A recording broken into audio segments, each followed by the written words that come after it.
তৃতীয় point, performance. এত powerful iPhone 16 Pro Max. I mean, যখন আপনি এই ফোনটা ব্যবহার করবেন, আপনারা যতই এটার উপরে লোড দেন, প্রেশার দেন, this phone can handle it all.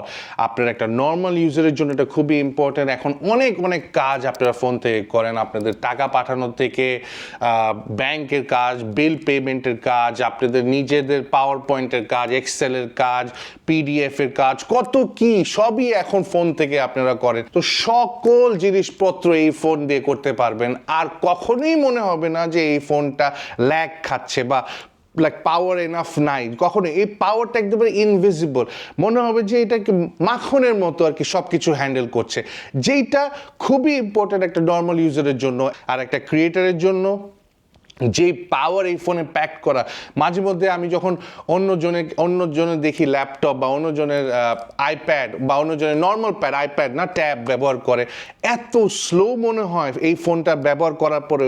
ওগুলো জিনিস ধরলে এত স্লো মনে হয় যে এটা মাঝে মধ্যে আবার নিজেই ভাবতে কীরকম লাগে যে একটা ছোট ডিভাইসে কিভাবে ওরা ম্যানেজ করছে এরকম এত পাওয়ারফুল চিপ, এত পাওয়ার ঢুকাতে, যে যাই দিবেন, যেটাই এডিট করবেন একেবারে স্মুথ, মানে কোনো ব্যাপারই না।